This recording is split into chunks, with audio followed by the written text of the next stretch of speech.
Good afternoon. Thank you for joining us here at Colonial Williamsburg today for our conversation about education throughout American history and also specifically here in 18th century Virginia. I'm Cash Earhart, and since 2001 I've had the opportunity to work here at Colonial Williamsburg and have portrayed several educators, including the Reverend Thomas Watkin and the Reverend James Madison, who are both professors at the College of William and Mary. I'm also joined by my colleague, Robert Weathers. Good afternoon. My name is Robert Weathers. I have worked here at Colonial Williamsburg since 2008. For the entirety of that time, I have been a first-person interpreter, meaning a character interpreter. And most recently, I have, as of the last year and a half or so, taken on the role of George Wythe, who was one of the most prominent educators in Virginia, not only during the colonial era and the Revolution, but also into the early Republic. So we're excited to share a conversation with you about education today as individuals who have portrayed a variety of educators here in Williamsburg. We're hoping that our conversation will touch on a lot of the different aspects of education throughout colonial Virginia, not just for the sort of pupils that the Reverend Mr. Madison or George Wythe might have seen. Today we think of education as an opportunity for everybody to be able to acquire skills that will advance them in society, that will grant them new opportunities and new innovations to their fellow man. Was that the same way that education was viewed in the 18th century, Robert? Well, education, of course, in the 18th century is utilized as an opportunity to advance yourself. But typically speaking, when we speak of education by the 18th century standard, we're referring to what they refer to as a proper education. A proper education, though, is not as we typically think of it here and today, as Cash said just a moment ago, where everyone has an equal opportunity. Rather, a proper education is more suited to your specific situation. You are a gentleman, such as my character. And as a gentleman born, then you are going to receive a particular type of education, which very likely is going to include things such as learning how to read and write in the Greek and Roman language, which will include things such as, perhaps in the case of Mr. Wythe, learning about the law, not only in Virginia, the Virginia municipal law, but indeed the laws of the universe, having time to pursue scientific endeavors and the like. On the other hand, if you are, say for example, born into a middling family, you very likely are going to be apprenticed in some fashion as a young man, or perhaps a young lady as well to a certain degree, or a young woman, I should say. And as an apprentice, middling sort person, then you would be educated to, for example, say the skills of a blacksmith or a tradesman of some sorts, a cooper or a weaver or something along those lines. As you might imagine, in the 18th century viewpoint, it would be probably of very little use that someone of that station would take the time and the necessary lengths of time to study and learn to read the epics of Homer or to read Virgil or the accounts of Herodotus in their natural language. But on the other hand, you might also think it would be, by their thinking, a waste of time for Mr. Wythe to spend a lot of time in his youth learning how to heat and bend metal when it will be of no particular use to him as he grows into age. So we've got lots of different opportunities for education in the 18th century, and your opportunities would be dictated by your circumstances. Do you live in an urban setting, or do you live out in the country on a farm or a plantation? Which gender you have will determine your different opportunities for careers and for skills to be acquired. Whether or not your family is one of significant financial means, or if you come from a family of more humble financial means. Those sorts of circumstances are really going to dictate your educational opportunities. For the enslaved here in colonial Virginia, their educational opportunities would probably begin with basic survival skills. Children at an early age would be taught, keep your eyes open, keep your ears open, but keep your mouth closed. Be circumspect, be careful about what you say to other people in your household, others in your family, because you could cause real harm, not only to yourself, but others as well. So those sorts of survival skills would certainly be part of the earliest informal education for the enslaved before they would begin to grow to an age where they acquire a trade or some other skill, such as carpentry or cooking or laundry. That's right, Cash. And we see this reflected in our modern society as well, I think.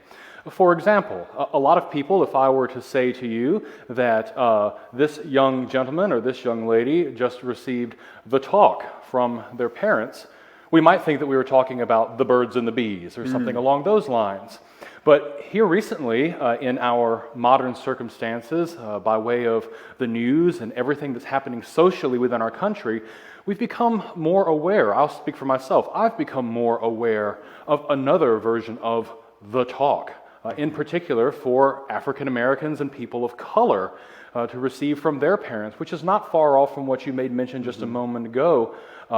Keeping your eyes open, knowing how to behave around certain people of authority, understanding that certain people will perceive you in a good or even a bad way simply by the way that you look. This talk is something that appears to have trickled down through the centuries, even into our modern day, as a similar form of this informal education. Well, we hope that you will send us your questions. We're excited to answer those for you. And we've already gotten a few that have come in. Alice inquires if George Wythe taught law to the Founding Fathers other than Thomas Jefferson. Were there any other famous students of yours? Oh, Alice, I thank you for the question. I confess to you that I think this is a lot like trying to name the 7 dwarves or the 13 colonies, because I always manage to forget some. George Wythe was a man of great influence, so much so that oftentimes when I speak about him out of character, I tell people that he's one of the most important people you've never heard of. Yes, Thomas Jefferson did study with Mr. Wythe, but other people of note include St. George Tucker, who has a house right here in Williamsburg and sat on Virginia's High Court for a number of years. Spencer Roane, Henry Clay, other gentlemen we speculate could have been his students, but perhaps were not in his home like the others that I mentioned already, such as Edmund Randolph, James Ennis. These are people that you see around the city here as well. Not to mention, of course, one who studied with him while he was at the College of William and Mary, a gentleman whose name I think many of us know, John Marshall. All of these gentlemen learned law by the hand of George Wythe, but it's more than just learning about the law as we think it, the law of Virginia, the common law of Great Britain and her empire, but also learning to commonly read the ancient texts, Latin and Greek. And Mr. Wythe himself continued to study throughout his life to the point that after the capital moved to Richmond and about 10 years later Mr. Wythe moves with it, he actually finds himself a rabbi in Richmond to teach him to read ancient Hebrew so that he himself can read the words of the Torah in their native language. Fascinating. And we do want to acknowledge that while Robert portrays George Wythe, he's joining us here today as Robert Weathers in the year 2020. But we're excited for your questions about Mr. Wythe and his experience as an educator, along with other aspects of colonial education.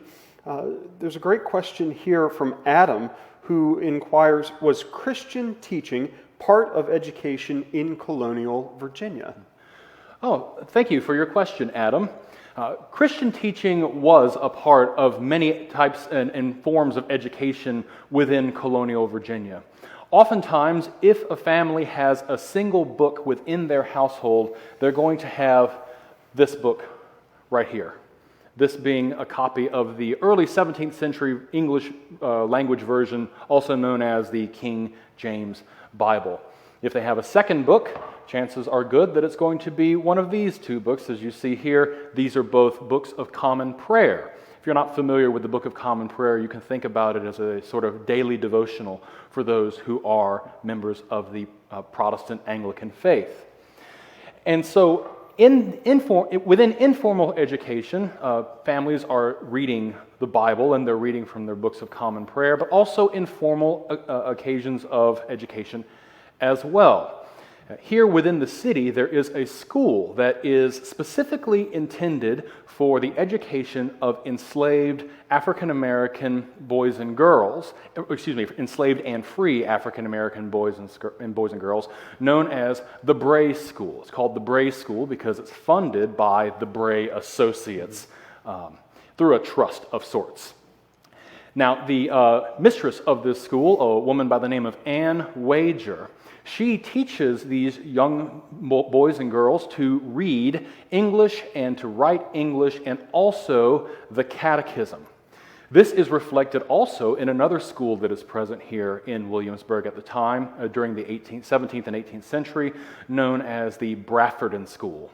The Bradfordine School was a school for American Indians who were sent here as emissaries, or sort of proto-emissaries, as it were, with the intention that they could better understand not only the English language, but also the Christian religion, so that they might go out and teach the people in their particular tribes the same. In addition to that, for white children, of course, are learning to read and write as well. And in learning to read and write in places commonly either at home or in what are called free schools, they are going to be using these same texts here as well. It is a standard text. It's an understood text. It's more or less in the 18th century universal. Even the most popular books of the day, such as Don Quixote, the Man of La Mancha, are not so widespread, of course, as the Holy Scripture. And you also not only receive education in this at home, but when you attend to church as well. Part of the Protestant denominations of faith is that one ought to be able to read the Scriptures for themselves. Martin Luther made that point a number of years before, almost 200 years before, before our time period here, I mean. And in doing so, an English version of the Scriptures are almost always readily available. It's interesting to look at the breadth of American history, that from the very earliest stages of education in America, formal education, in Massachusetts in the 1630s, so just a few years after their settlement there at Plymouth, the Puritans began a formal system of education designed to teach puritanical philosophy and religious study. In 1779, and then later on, Thomas Jefferson begins to propose a system of education that begins to cleave, to remove religious study from what we think of as public education. But that's not the end of it then. In the 1840s in New York City, there are a great number of Irish who have immigrated to America, and they are exercising concern that their children are going to be indoctrinated to a puritanical style of thinking by the public schools in New York City. So it's fascinating how education and religion were not separate from so much of the early history of America. We've got a question from one of our colleagues, Nicole, and we were fortunate to have Nicole as the person that you see on the image for this program. Nicole portrays Ann Wager, who was the instructor at the Bray School that Robert mentioned earlier, that was set up for the instruction of enslaved and free black children here in Williamsburg in the 18th century. Nicole inquires, how is it different for Anglo-Americans as opposed to African Americans regarding the intent behind them being educated? Nicole, thank you for your question. It is a great question, and I would expect no less. The difference between education for Anglo-Americans or European Americans and African Americans, as far as intent is concerned, is quite different. The difference being principally, to put it into a nutshell, and we can expound upon this a bit, is that for those who are of European descent, to educate oneself or to be educated is for your personal improvement.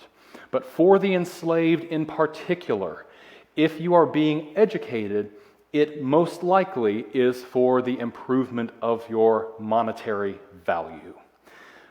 This, as plain as it is and as blunt as the words I've just said to you, is how a lot of people in the 18th century were thinking about education when it comes to the enslaved African Americans here in not only Williamsburg, but throughout North America.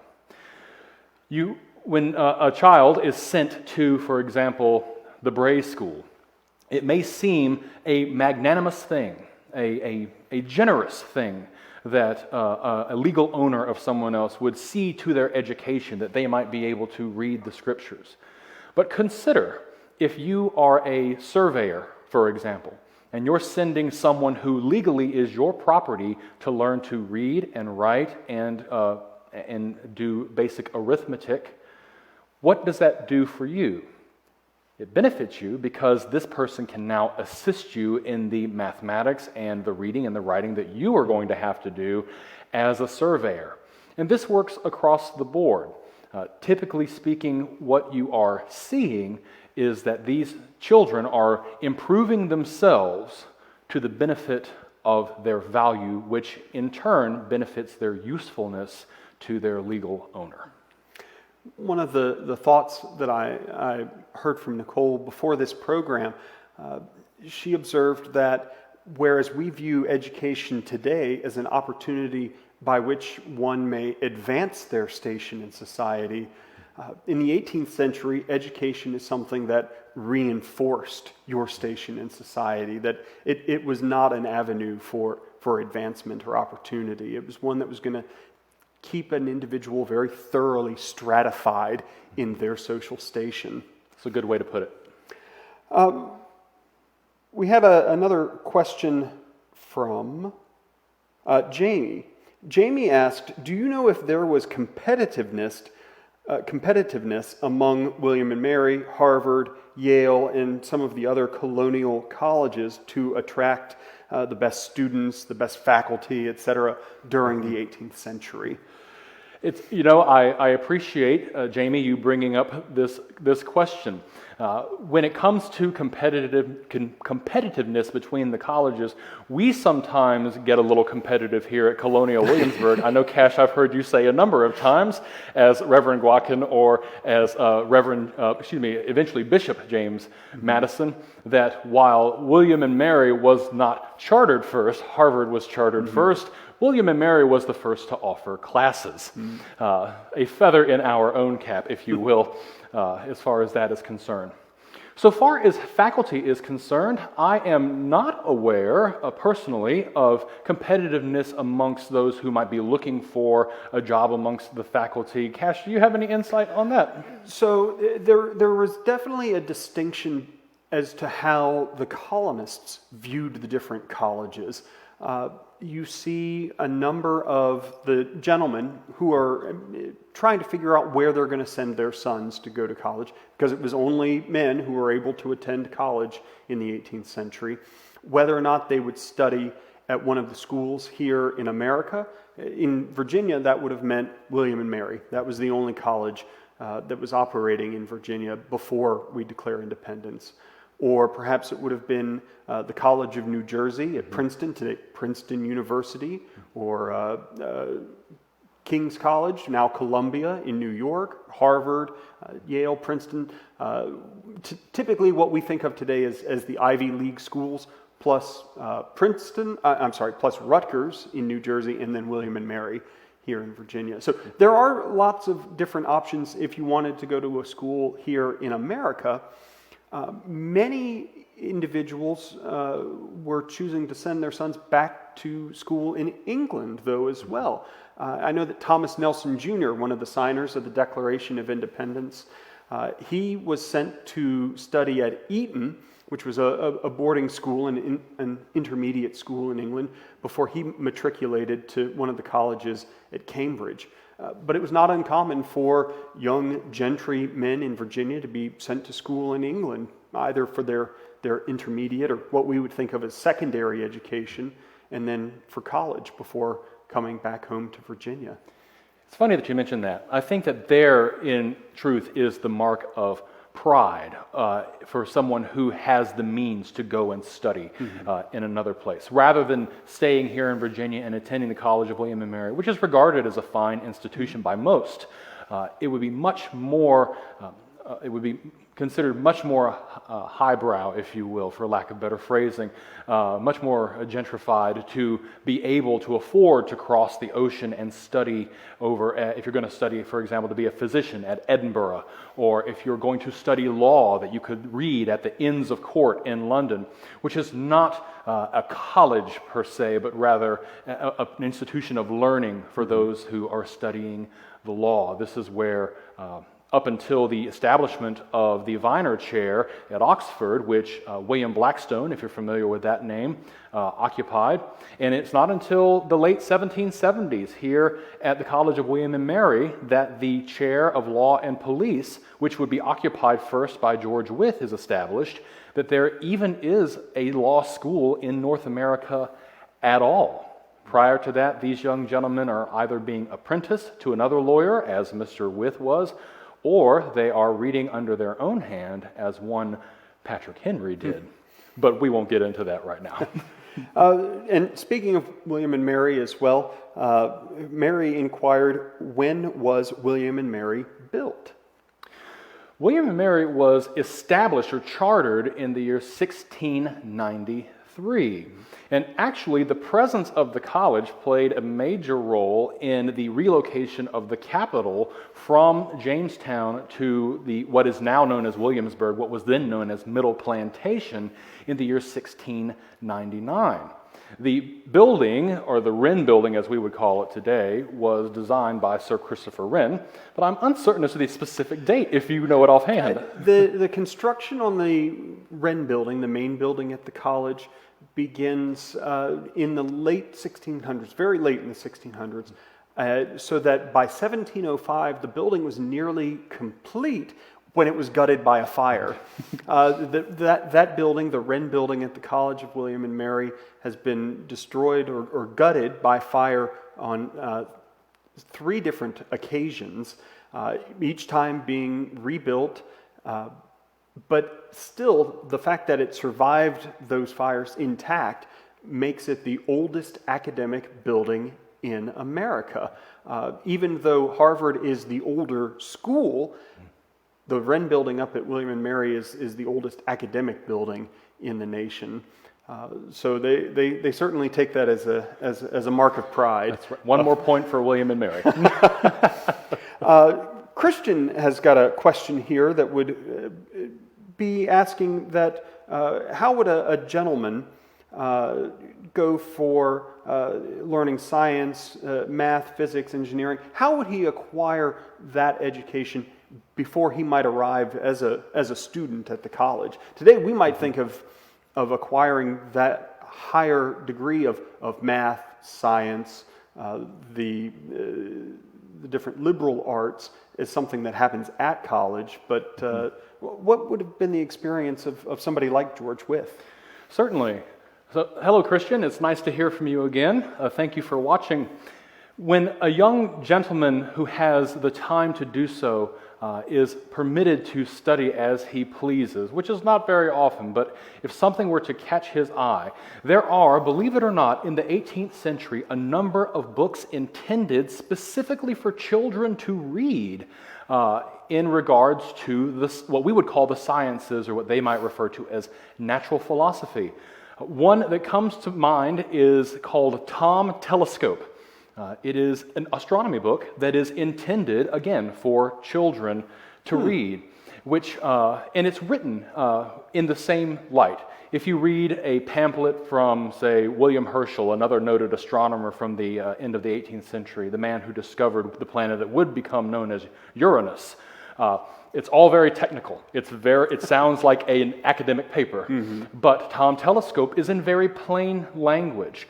There are other publications, though, that are available for you, specifically in the area of astronomy. There is a book by one Mr. Ferguson called Isaac Newton's Principles Made Easy, I believe is what it's called. And the intention is that you, as a layperson who has not gone through a collegiate course on mathematics or calculus or what have you, can read this text and get a better understanding. And that particular book, I know for certain, will tell you in the footnotes that if you have not completed or if you are not familiar with Newton's calculus, you can just skip ahead a few pages because none of this is going to make sense to you right now, but it will be clarified in the upcoming pages. Who hasn't had a teacher that they wish would have said, just skip ahead until it makes sense for you again? That's right. You'll catch up. Christine has a question here and asks that she personally has observed a shift away from the teaching of history, political thought, philosophy, other social sciences in favor of the hard sciences, math, what we categorize as STEM education today. What subjects were emphasized in the 1700s, though? She specifically inquires, that there was a big influence in classical Greek and Roman culture through architecture. So what other subjects would have been taught historically in the 18th century? Well, I am sad to say, Christine, correct? Yes. Christine, I am coming to you as someone who is a George Wythophile and identifies with him heavily in this matter. I'm sorry to tell you that in the 18th century, they are moving away from Latin and Greek as well. In the latter part of the 18th century, there is a movement to modernize the curriculum of William and Mary. And there is a gentleman by the name of Andrews, if I'm not mistaken, Robert Andrews, who is here in Williamsburg, and it's part of his duty to help modernize that curriculum, to move away from what are known as the ancient languages. Some people might call them the dead languages, but we won't argue about that right now. Latin and Greek, and moving more towards the modern languages, as they would call them, French or Italian, to move away from the study of ancient philosophies and more towards a modern curriculum that includes things like poetry and sculpting, drawing even. These subjects begin to take root in the late 18th century, and when we look at that in perspective, it makes a lot of sense, doesn't it, that in the 19th century, when we think about those who are at leisure sitting out in the parks in Paris or out and around London, these young gentlemen are not necessarily debating the merits of Aristotle or Thomas Hobbes, but instead they're out drawing the flowers or writing poems, what we would call in our modern day romantic. And they might call it romantic as well, but instead of the sentiment that we give it, what they would call it, and when they say romantic, what they mean is that it is of Rome. It is Roman in that light. So even in the 18th century, the late 18th century, people are beginning to move away in the upper or more educated circles from these ancient languages, much to the chagrin of people like George Wythe. I had a question here, again from Nicole. How does literacy vary based on whether you live in a city versus a rural area for the idea of also how do we define literacy in the 18th century?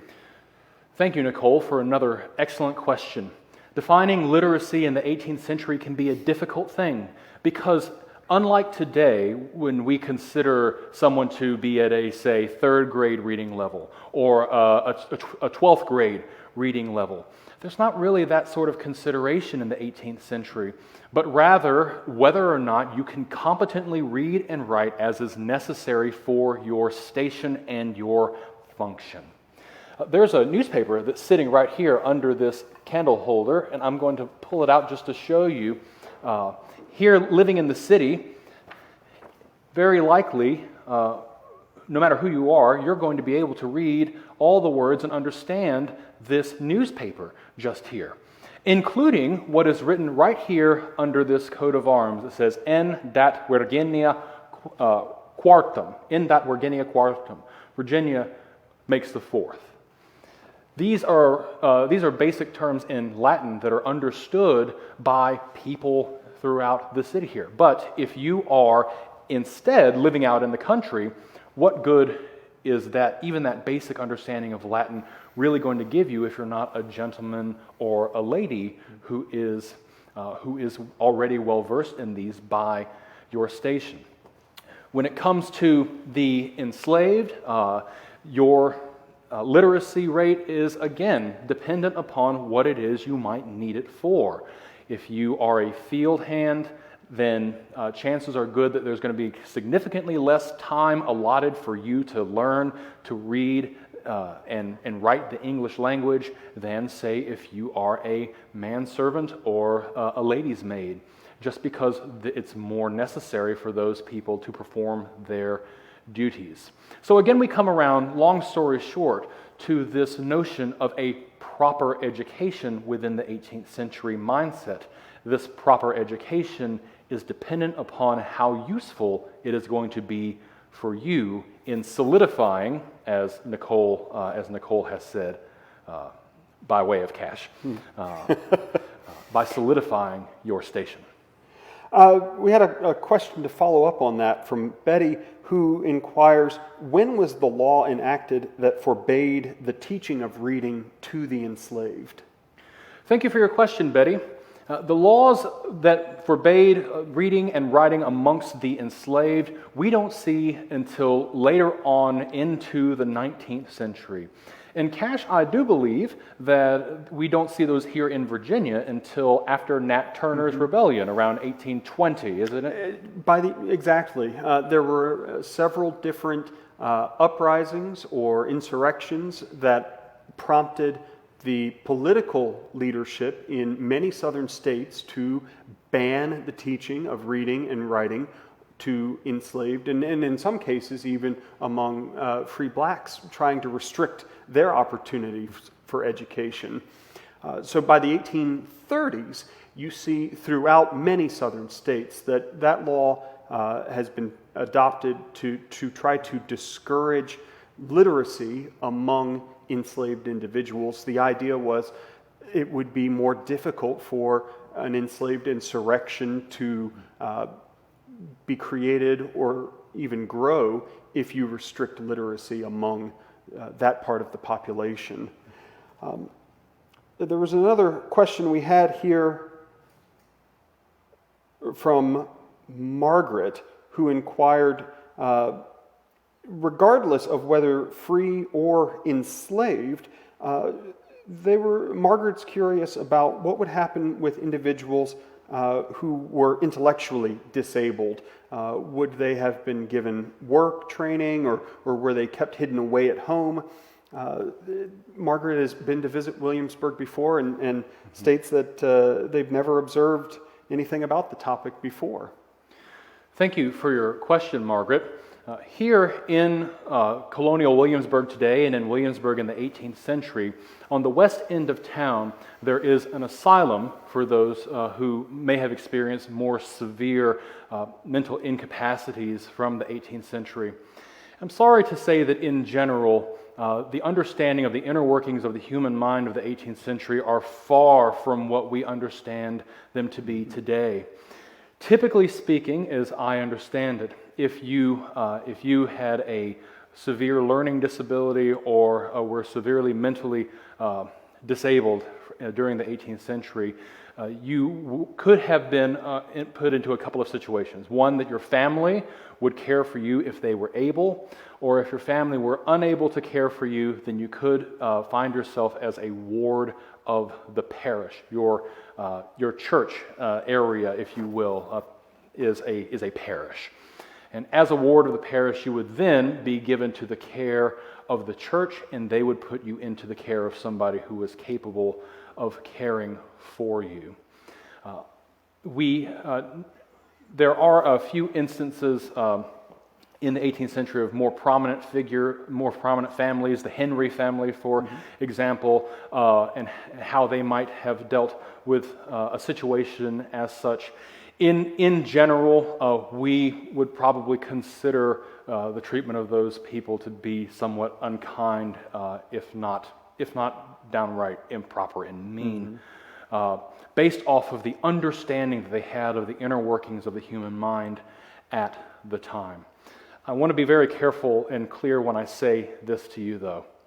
It is not my intention to tell you that people who worked with or worked for people who might have intellectual disabilities in the 18th century. It's not my intention to say to you that they were mean or cruel in their own right. I sincerely doubt that. I think most of these people were genuine, caring folks who were doing their very best.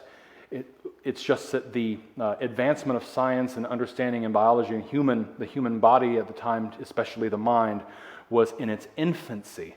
And as a result, the treatment of certain individuals was rather poor. There's a question from Marquita who asks, what was common education for girls? Were there any subjects that were taboo for girls to learn? Thank you for your question. This is a really excellent question. When we're talking about girls, I'm going to make a clarification that we're not talking about young ladies.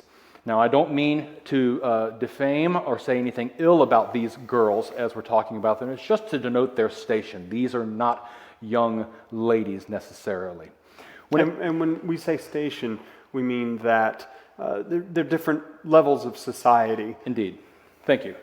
Now, that is to say, as a young girl, you are going to be trained and educated in a way that is going to make you, again, most useful in your role, your station in society. As a girl, you will grow into a woman. The expectation is that as a woman, you will be able to operate a household. And so your education is going to be centered around those things.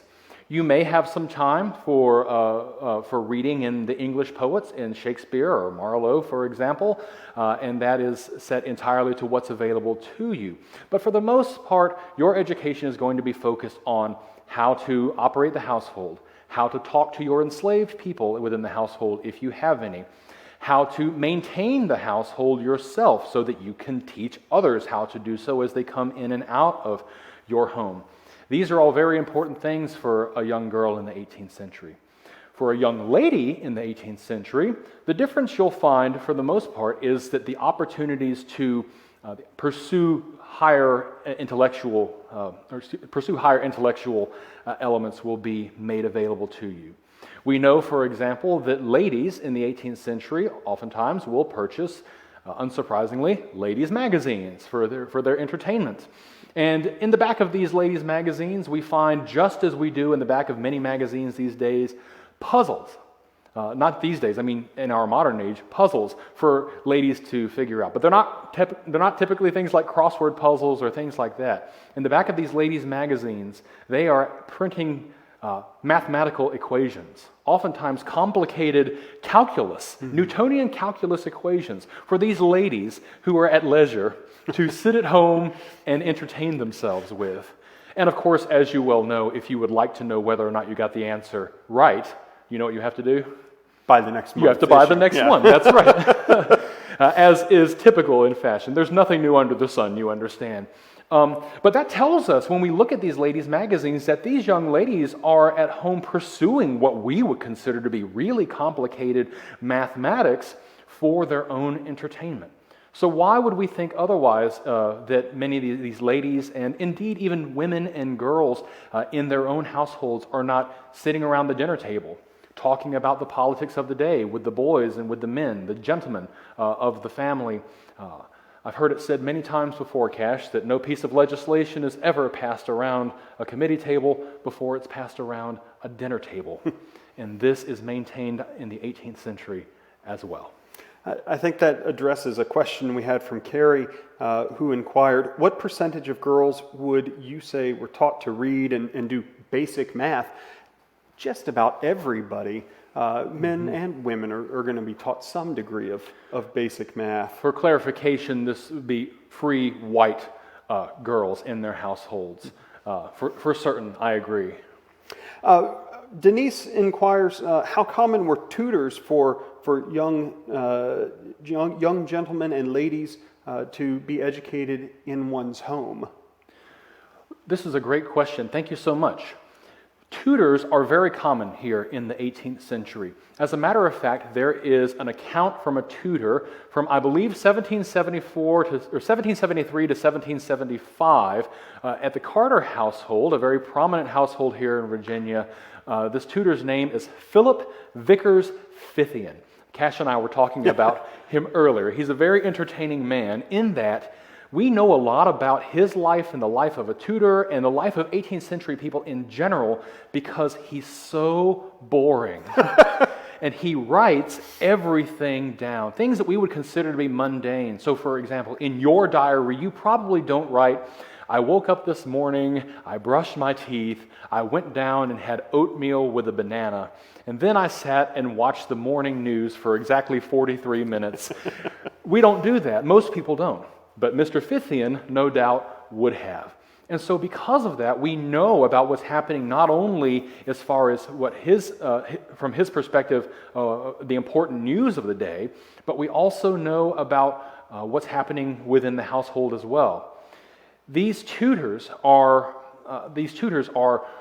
being hired by the wealthier families of Virginia to attend to, typically speaking, all of the children within the household. And Mr. Fithian certainly had his hands full because Mr. Carter, if I'm not mistaken, ended up with somewhere around 14 children. Oh, gracious. A heavy amount. But also, let us not forget that there are other tutors who were out moving around on the circuit as well, especially dancing masters. Dancing masters and mistresses, again, as Cash and I were talking about earlier today, are making the rounds and teaching what you might not consider today to be part of your formal education. But in the 18th century, you had better believe, especially as a young lady or a young gentleman, education in dancing is extremely important. We've got time just for one last question, I'm afraid. Before we do so, I want to thank everyone who has sent in your questions. I know there are several that we just don't have time to answer. And I want to encourage everybody to come and visit us here in Colonial Williamsburg, and please ask us those questions and keep the conversation going in person. Doug inquires, if you were a person from a family who could only afford 1 or 2 books, were you able to find more books to read? Were there some sort of lending libraries at this time? Doug, thank you for your question. Before I answer, I would like to clarify for those of you who are watching at home that here at Colonial Williamsburg, we have a number of people who are deep wells of information about the topics that we've discussed here today. If you are interested in the education of young enslaved or free Black Americans from the 18th century, we have first-person interpreters here who portray those people. We also have Native American interpreters who portray those people from the 18th century as well. I highly encourage you, if you have more questions, to come here and visit us and to talk with those people. Mr. Earhart and myself, we can speak to you about facts as far as we know them, but the real experts in those topics are here at Colonial Williamsburg, and we encourage you to come and talk with those folks about that. As to a lending library, the answer to your question is sort of. George Wythe has a broad library by 18th century standards, many, many volumes of works. And if you come from a household and it is who only has, say, a Book of Common Prayer and a Bible, and it is your intention to study the law, if you find yourself here in Williamsburg for some reason, it is entirely possible that you could approach Mr. With to borrow a book from his law library. I know that he is doing this because Mr. With every so often will post an advertisement in the newspaper, and it'll say something along the lines of, if anyone here knows if anybody reading this knows where my copy of Salkel's reports is, please return it to me. I loaned it out, but I don't remember to whom. He needed to put some library cards in the back of the book. Right, he did. He certainly did. Dewey Decimal System, where are you now? At any rate, Mr. With has such an extensive library that when the chair of law is founded at the College of William and Mary, it is his library that becomes the law library. And so if you are known to or in good standing with somebody who owns other books, it is entirely possible that you might be able to borrow a particular book from them and read it yourself, and then hopefully, unlike the fellow who was holding onto Salkel's reports, return it in a timely manner so those gentlemen wouldn't worry about their very expensive item having gone missing. Well, I'm afraid that's all the time we have today. Before we go, I do want to take the opportunity to invite you to come back and join us towards the end of September. We didn't talk a whole lot about apprenticeships today, which were a tremendous part of the education system here in Colonial, Virginia. But we've got a program planned towards the end of September that's going to focus exclusively on apprenticeships. So we want to invite you to come back and join us for that program when it's presented. I'd also like to thank all of you for joining us today, and especially our donors who've made this and all of our other programs possible. After we conclude, there will be a web address that you can visit. If you are able to make a donation to Colonial Williamsburg, we would certainly appreciate your support. Thank you again for joining us, and have a wonderful day.